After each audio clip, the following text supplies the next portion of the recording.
Thank you everyone for tuning in. My name is Krishna Baidya. I lead Sullivan's customer experience and connected work practice for Asia Pacific. Today, I'm fortunate to have Chris Caldwell, the CEO and President for Concentrix. Welcome, Chris. Thank you very much. I appreciate it. So before we just get started on the real topic itself, there's so many things comes to my mind, but I would love to start off with your personal journey. What comes to your mind when you hear transformation, growth, and leadership, right? You lived through all three. So I would love to have a bit of your personal touch in there when you're talking about Concentrix as well. Well, it's funny. You've kind of named my life story right out of the gate. The reality is that I never thought I would ever be involved in a big business. I never thought I would be involved in a global business. And I started off very, early, kind of selling and doing computers many years ago. I date myself to do it. And then when I eventually joined the company that started Concentrix, I was there to really help transform their business, which was a distribution business, and go into higher margin services. And that was the start of Concentrix almost 23 years ago, when we started off with about 30 people in a room doing B2B lead generation. And then the rest is just kind of history of that transformation you talk about, where we've continued to reinvent the business model every 5 to 10 years. We've continued to drive more investment in technology, and it's driven sort of a different leadership capability of myself as well as our team as we've grown the business to where we are today. So in that transformation, right, you had started off so small, and then now you have like 500,000 people all over the world. So what does it take to get there? Is it like just a vision, and then how you execute? Well, it's interesting. I think, first of all, it takes a village to build a company like this, right? And we have an incredible management team that has grown up through the ages. And in fact, we have many of the people who started off with the organization so many years ago still to this day in many of our leadership capabilities around the world. And I think it's that curiosity of our culture. I think it's really focusing on being willing to disrupt our business and not resting on what we were successful with a year or two ago and kind of looking for the future that's really driven us. And if we hadn't done that, I think we probably would have stayed a very small size and kind of eked out a small boutique offering. So the curiosity, the willing to drive and disrupt our own business, and just the focus on really putting our clients first has been able to allow us to transform. That's a great point. And I kind of see there's a pretty good learning for everyone else who is listening to this. So let's talk a little bit about Concentrix. How is it transformed, and what are the key milestones you see? And then what are the kind of decisions you had to make? And I believe a lot of those have been very difficult decisions, and you're thinking like, hey, look, whether this is the right path, and those, how do you kind of navigate those? And can you talk about specific examples?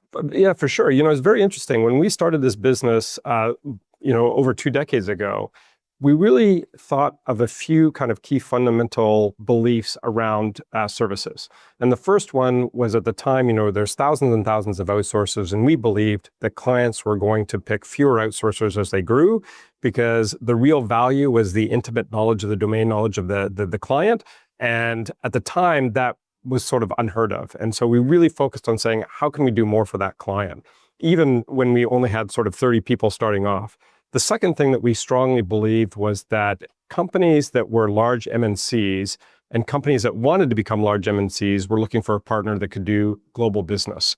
And that global business needed to be consistent, but also, frankly, very intimate in the local markets because of the culture that was required in those markets. And frankly, we took that off of McDonald's. We weren't brilliant about it, but French fries and McDonald's are pretty much the same everywhere in the world, except every country has their unique specialty. And we really believed in that model at the beginning. And then the third thing was, we believed even back then that technology needed to play a key integral part in driving the business forward, because if it was just services, that was a race to the end. There was going to be less and less value in that model. And so those were kind of the things that we believed in. And as we grew, and the transformation was really starting to go, okay, how do we expand internationally? How do we add more technology? At the time, we built a lot of our own technology, and it's almost coming back to where we're building a lot of our own technology again now. And we always were looking at what was the client trying to figure out how to be successful, and then enabling that. Mm-hmm. And that transformation really allowed us to change our business model. Now, in the last 3 years, clearly with AI, it's been a much more rapid transformation than we've ever seen. And a lot of the beliefs that we've kind of established over those 2 decades have still stayed the same. We still believe clients are going to need deep domain expertise. We still believe clients now more than ever are going to need more technology. And we still believe that clients are going to want to service customers around the world consistently, but with a unique flavor that is localized to what they want to do to be competitive in those markets. We just now have to do that transformation significantly faster with the new tools that are coming out. Wow. Now you just touched about the technology part, and that's when I was thinking, how do you bring this transformation? And because again, your core business used to be on the run side, right? Correct. You have been running operations for businesses. You're delivering customer experiences for those businesses in the localized market on a very personalized manner. Been very successful in there. Now, increasingly, what I hear is that you are getting more into design and build. Correct. Can you talk a little bit about how does that shift come across and how does that help with the technology bit as well? For sure. Well, what we found is that a lot of people, specifically around AI, when they try and bolt AI into their existing processes, it's not driving ROI. In fact, I think that's one of the reasons that a lot of the pilots fail with clients when they try and do it themselves or when they're just thinking about AI. And really our belief is that you have to kind of start in the future and say, what's the desired end state that we want? And then how do you kind of build backwards? And so that's really where the design phase comes up, is where we're sitting with clients and saying, don't tell us how you're kind of doing it now, because we understand how you're doing it now. Tell us about what the desired end state is, or let us help you design that end state. And then building it. And then putting the systems in place and making sure the technology is in place and making sure the footprint from a services perspective is in place and making sure that we're living up to the brand promise that the brand is trying to drive within in the marketplace. And a lot of that requires changing processes, changing some technology, changing some thought patterns within the client to say, this is a better way of doing it. Mm-hmm. And when you bring that all together, you get the design, build, run, because ultimately everyone wants to get to the run stage as quickly as possible to get the ROI. And this is when, again, the competitive dynamic shifts tremendously, because earlier you had a set of competition. Now on the build phase, you have a different type of competition. You're looking into the SIs. On the design phase, you're looking into the competition, which is again predominantly coming from strategic consultants and people like that. So how do you see you, or how do you prepare yourself to be having that first right of doing things with the customers? And why should they actually believe that, hey, you're the right partner? I know they have the faith on, and that they have seen how you work and you deliver when they have done, right, you have been running their operations, but otherwise it was probably a new field customer. You're absolutely right. Well, it's very interesting. I mean, in some of the new capabilities, they didn't start off having the faith because they just didn't know us as being in that space. And you are right that we've gone from traditional sort of CX competitors to now we're competing with sort of global SIs, global system integrators. From a technology perspective, we're competing with some of the technology consultants that are out there who all think that they can add value. But what has been really clear to us and where we win consistently is that clients are coming and saying, look, I am trying to build a house. I do not want to be the general contractor and pull these different pieces together. I don't want to go out and hire a consulting firm, that I don't want to have to go and figure out my technology stack, that I don't want to have to figure out how to put it in my business. What I'm looking for is a company that can actually bring us all together, sort of one throat to choke for sort of a common term we use in the organization, and then deliver real value. And I want it to be measured, because hypothetical is great for the boardroom, but practicality really needs to be driving the returns that we need. And so that's where we really specialize and win. And we have a unique model for that. When we think about engagement with the clients, we think about really sort of that deep domain expertise. We drive purpose technology, just not for the sake of technology and a shiny new toy, but where is it really driving value? And ultimately, from a client perspective, they get to measure that ROI at the end and in very fast progression. No client wants to do a new transformation that's going to take 2, 3, 4, 5 years to get ROI. Clients really are under pressure to do things in quarters, within a fiscal year, to drive value.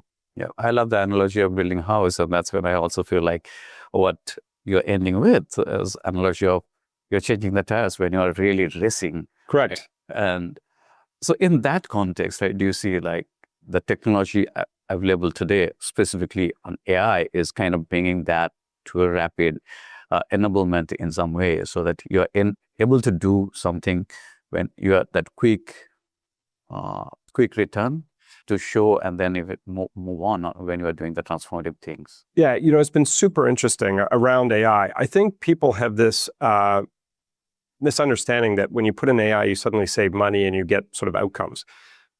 We don't always see that as the case. The reality is where we've seen rapid development is in prototyping. Now with some of the AI tools, you can do wireframes, you can develop a proof of concept incredibly quickly to make sure you're calibrated with the new journey and making sure you're calibrated with the client. I think on testing, we're able to do significantly more testing much more efficiently than ever before. And so those deployments are getting more rapid, and the breadth of code that we're able to develop at a cost-effective manner is certainly growing. I think that's done incredibly well.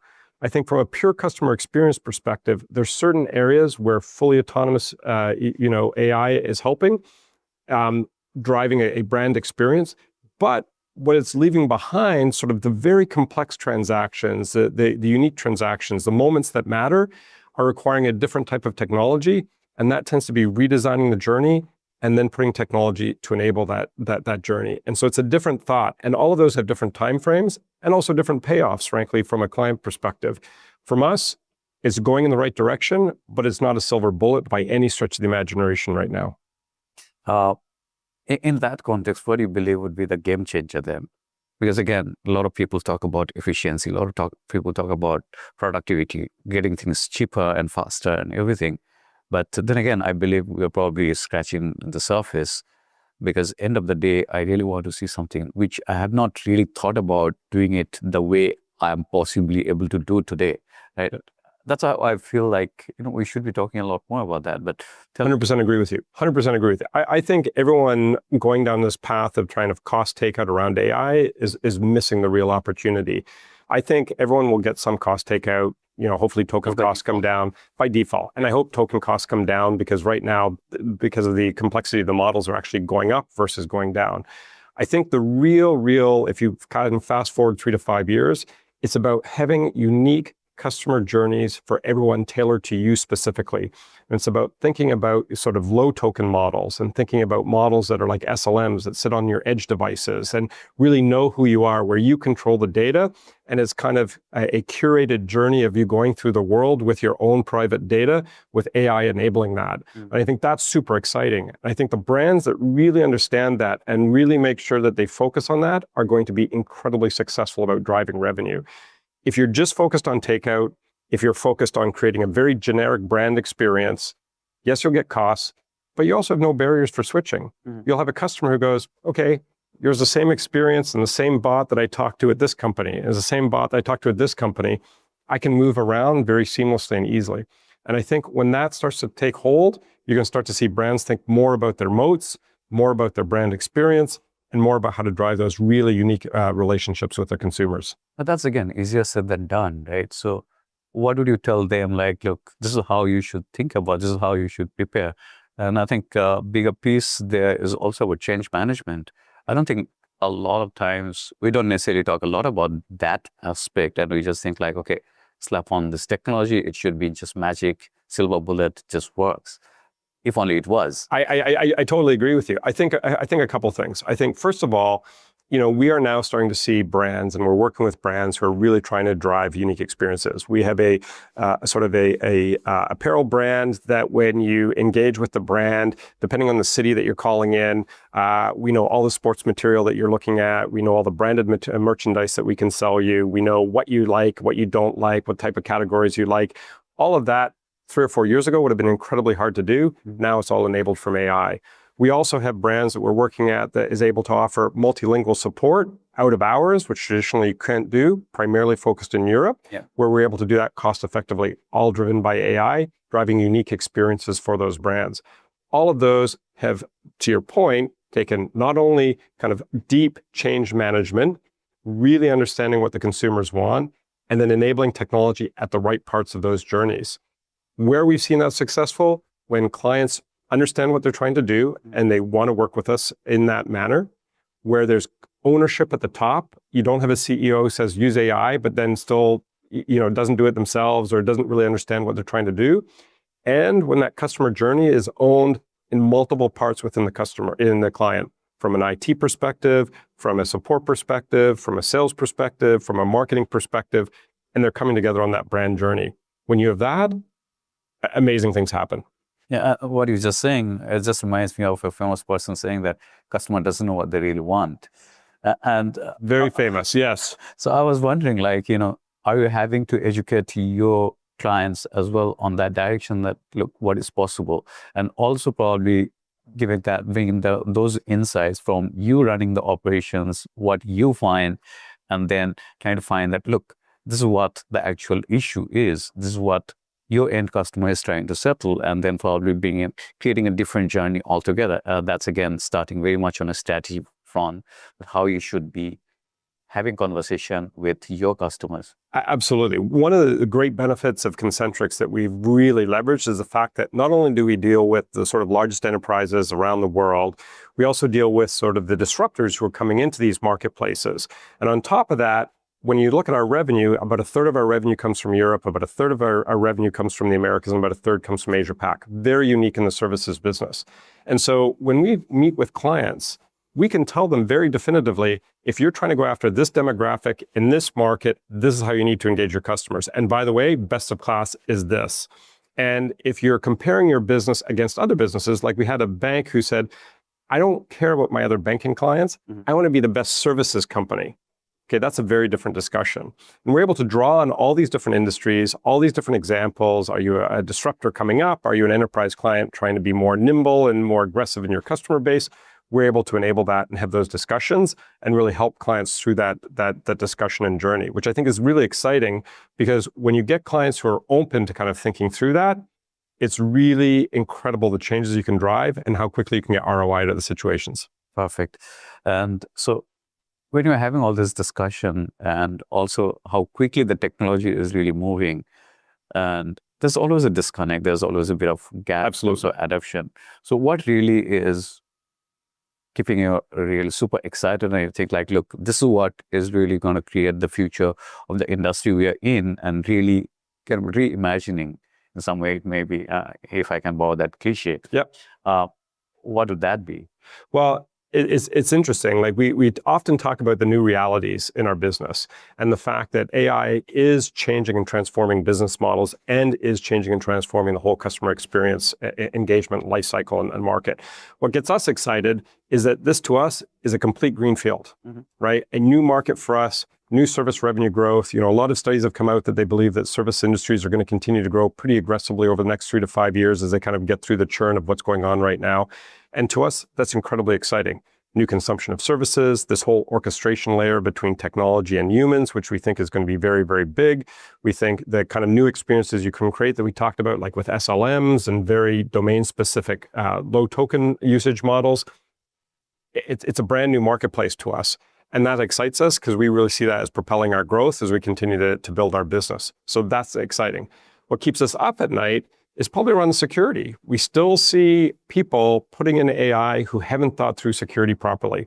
We still see people who kind of don't realize that what they're exposing. I mean, you've seen a lot of the memes and hype in where bots have been put in, and you can get your fast food bot to write Python code because they didn't secure the guardrails properly, or the airline who put in a bot who wasn't thinking about it, and it started negotiating fares and giving away cheaper fares for the airline than they were expected.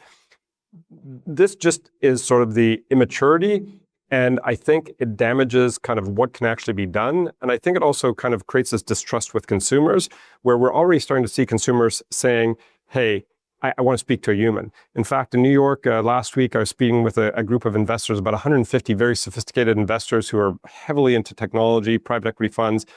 And we asked a simple question. How many of you, when you get a bot, ask to speak to a human? Out of 150 people, only one person raised their hand and said, yes, I'd rather speak to technology. Everyone else was like, oh no, I asked for operator, I asked for agent, I asked for human. I said, but you're the people who are betting against humans. Interesting perspective. And I think if people don't prepare for kind of this security, bad things happen. And so that's about the only thing that keeps me up at night.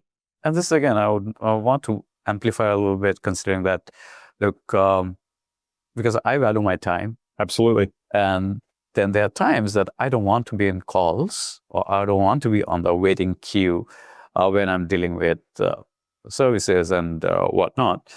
In that context, I would love to have my agent go and talk to the brand's agent and get this thing sorted even before I realize, and it's sorted and done. But that's when also like opens up a huge possibility of bad actors coming in. Absolutely. And that's when I get really scared and concerned of what we are exposing ourselves to.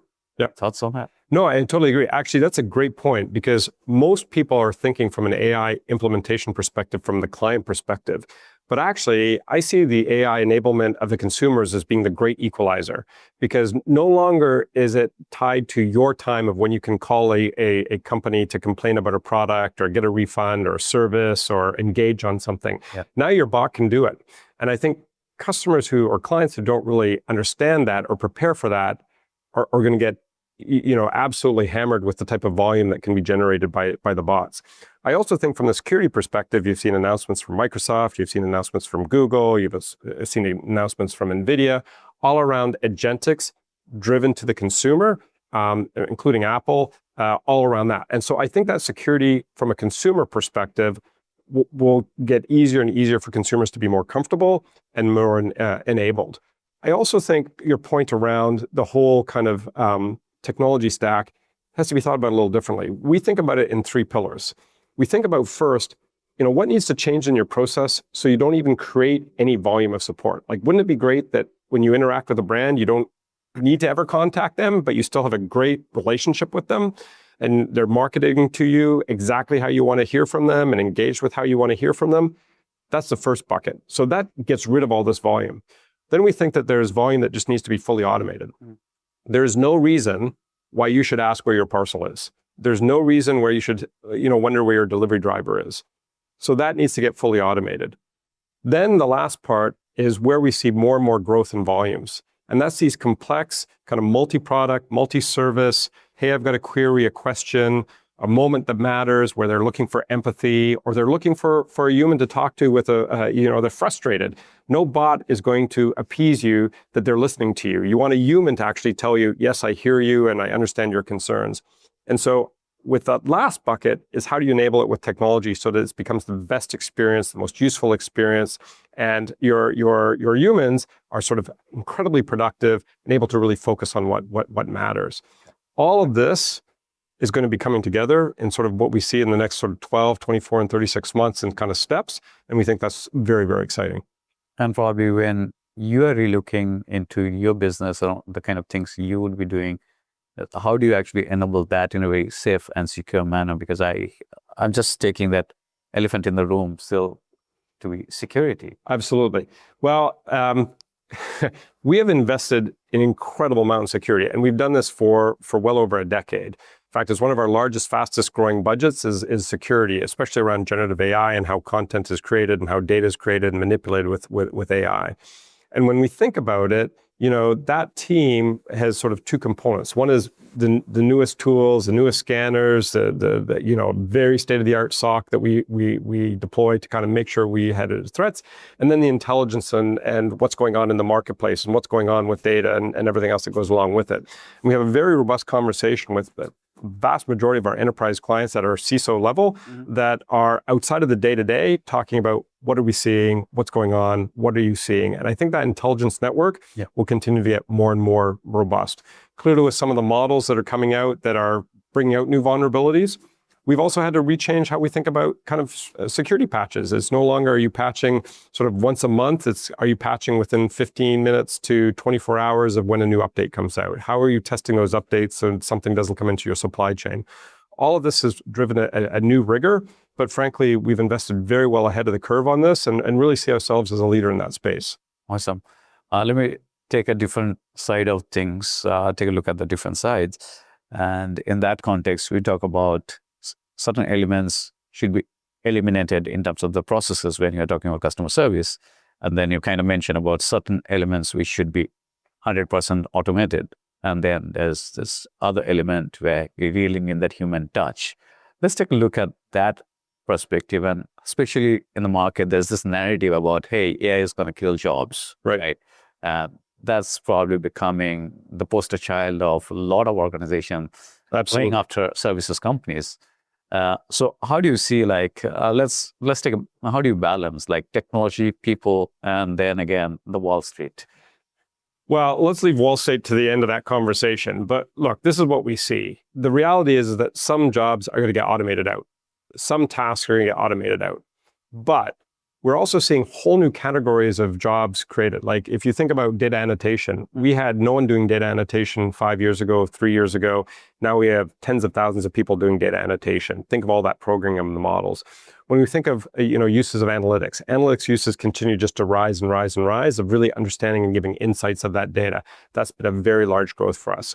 We talked about fraud and some of the cybersecurity concerns. Our FC&C practice is one of our fastest growing practices in our business because we're helping clients defend themselves about all these new things and bad actors and everything else that's going on. All of these are net new jobs coming into the market. We talked about the orchestration layer between how do you manage sort of this digital work product and this human work product, and how do you coordinate that? That's a whole new category that is building out. Talk about sort of deep domain expertise around these unique models that are low token consumption, that are more deterministic than predictive. That's all new people that comes along. And so we see this kind of balancing of labor forces as these things are happening. We also see generally more volume coming in. People haven't really kind of seen how AI is actually generating more contacts, more volume, more engagement. And if you look at the employment numbers from a lot of the BPO organizations, for the last 2 years, they're up. And what they're looking at next year is they're up. That doesn't mean people are being less efficient. That just means they're doing different things. They're enabling more of the technology, and customers are expecting different things from their brands. And so we need to support that. No, that's exactly what we found in our research as well, that a few years back, people used to talk about voice is dead. Yes. And now we have actually seen that voice is actually up. It's up. And also the AHT is also up because now it's a different kind of conversation. That conversation is much deeper and much more complex in nature. So, yeah. Yeah, people often mistake that. We see that at a time where people say, hey, I'm going to take out 20% of the volume. I'm going to take out 30% of the volume for automation. It doesn't correlate to your cost dropping out, because the reality is what's left is more complex, more important, has more revenue producing opportunities. And if you're not making those investments in those areas, frankly, you're costing yourself business. You're either driving churn, you're lowering your ARPU. A whole host of other things can happen if you're not paying attention to that tail. And that's where we continue to see solid growth, as well as putting in all the technology solutions at the front end. But do you also see that, a lot of time, I believe that people equate that AI cost down. Totally. But at the same time, there's also, you need to be mindful of probably how much actually you are using to use that AI, the technology cost itself. Yeah. And I keep hearing about that token maximization, all of that and all this. Now, so do you think it's also time that we should rethink that, look, whatever the outcome I'm getting, and is that outcome proportionate to the amount of spending to get that outcome too? How many folds? We can't just be like very linear and say like, if it was 1 and now I'm getting a 2 as an outcome. Or it should be like, look, I need to get that too. If I spend $1, I should get a $10 sort of an outcome. Correct. 100% agree. It's very interesting. I've forgotten the study that came out a couple of weeks ago that said, of all the firms that have done public notices on layoffs, something like 63% of them within a few weeks, 2 months, had to go back and hire people quietly because they broke something and they didn't realize what they were doing when they were trying to put in technology. So that is sort of a very huge indicator that sometimes it's not about cost. You have to think things in a more holistic and perspective and environment. On the token maxing, that was probably the stupidest thing that anyone ever did, was saying, we're going to value the judgment of how much tokens you consume. Because I'll tell you, developers are incredibly creative and they know how to max tokens if that's what the incentive is. What we think is that it will turn into more of this outcomes-based consumption model where you're saying, okay, if I'm going to spend X, I need to generate Y. A lot of those measures are not clear right now. And that's probably the number one conversation I'm having with boardrooms and CIOs right now, is around how to understand a human force, each person you hire in which department, how much token budget should they allot and get, and how do you kind of manage that through based on people kind of driving outputs. I think that's going to be continuing to be a big area and frankly, an opportunity. We've had clients who've asked us to try and help them manage their token consumption across different models as almost like an advertising agency when you place marketing. So again, new revenue opportunities for us. And that's exactly what I was thinking. There's a potential opportunity for you guys, the way you have done with people. Correct. Yeah. Now it's with tokens. Just managing that. But and then again, you're all responsible for the outcome you're delivering. and that kind of creates a new relations, but that also kind of transfer of risk from their perspective, that how well they understood technology, how well they are leveraging, but now is like, look, I rely on someone like Concentrix as a partner to deliver for. Correct. We see outcomes-based pricing being talked about more than ever before, like exponentially more than ever before. That being said, deals actually getting signed as a true BPaaS or as a true outcomes-based pricing continues to be relatively small because people don't quite understand all the different parameters. Clients are apprehensive about sometimes giving up some of their legacy technology that has to be somewhat included in these to get true outcomes-based pricing. That'll continue to evolve.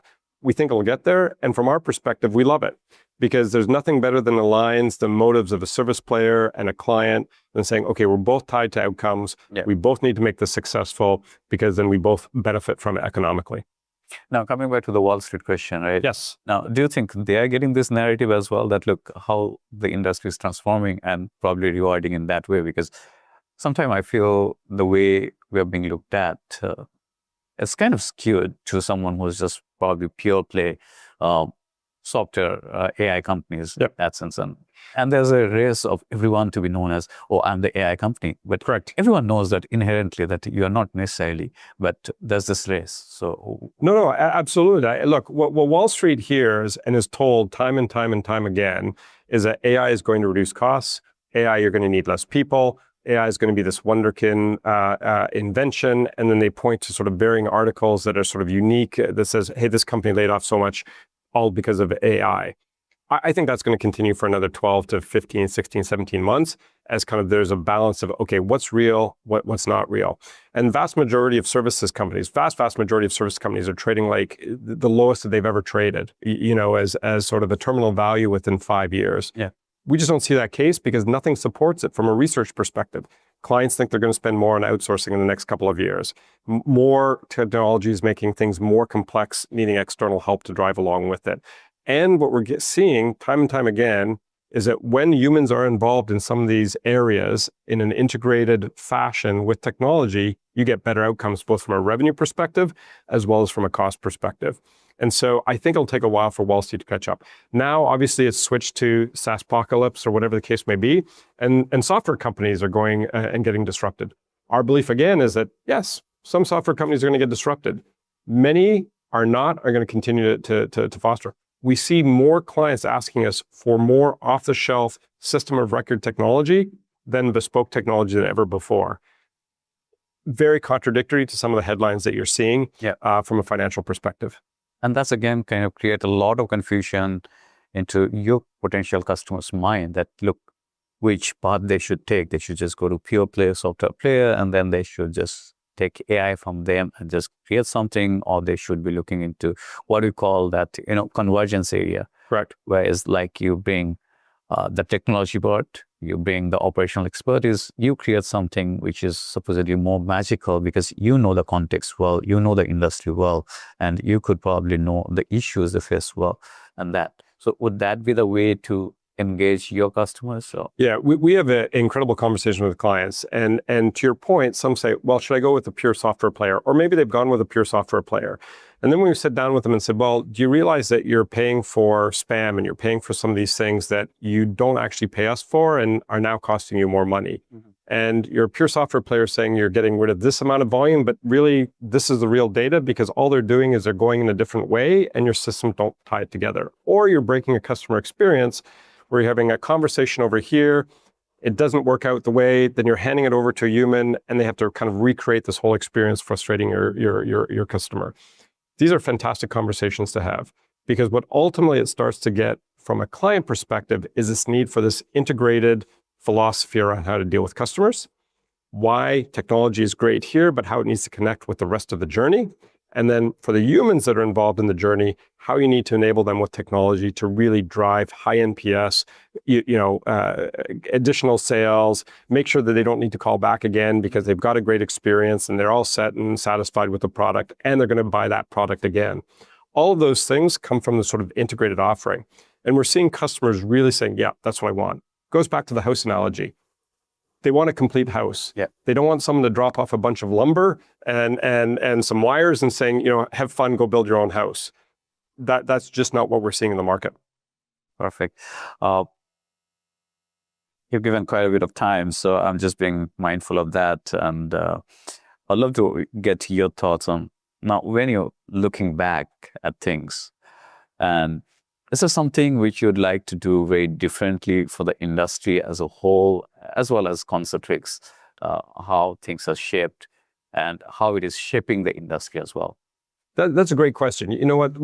We have been very lucky that if you look at our history over the last 2 decades, we have been a leader in consolidation. We've been a leader in putting in technology well before anyone else. We've been a leader in this global consistency and local intimacy. We've been a leader in bringing this whole design, build, run philosophy to clients. That doesn't mean we've been perfect. I mean, there's a few things that we missed out on originally. I mean, I am embarrassed to say many years ago, we had someone come to us looking to raise some money for data annotation. And we looked at what they were doing and said, wow, that's very simple. Like, is that really high value work? Yet, data annotation of high value things have become a very high value. And we've had to kind of invest to catch up on that space. And so that's something certainly that we would look at and kind of think about a little differently. When we looked at AI, we originally thought that it was going to be far more autonomous than it really was. And really, we probably should have put more investment earlier on about enabling humans to be much more proficient at doing what they need to do, because we see that being the larger growth driver right now. And we've had to overinvest to bring that up to speed. So there's a few things like that we've had to kind of move around from an investment perspective of what we wanted to do. We also invested highly in digital engineering, very, very highly in digital engineering 4 or 5 years ago. Would we have done that much investment versus pure system integration work? Probably 5 years ago, more system integration work, because now we've had to build out over the last 3 years significant system integration capability versus digital engineering capability with all the sort of the new AI Claude and ChatGPT and Gemini type of coding tools. So there's a few things like that, but overall, directionally, North Star, incredibly happy where we've been investing and getting the payback for those investments. Awesome. And probably people looking to the business from sideline, it's probably easier to say, and do this, do that, or you should have done that. Always. Again, it's always easy to look back. But then again, when you're like close to $10 billion revenue with $500,000 people everywhere, and how many countries? 150? 75 countries, 75, yes. Yeah, and that's not an easy task. And congratulations on how you guys have been doing well, and all the best with the future to come in.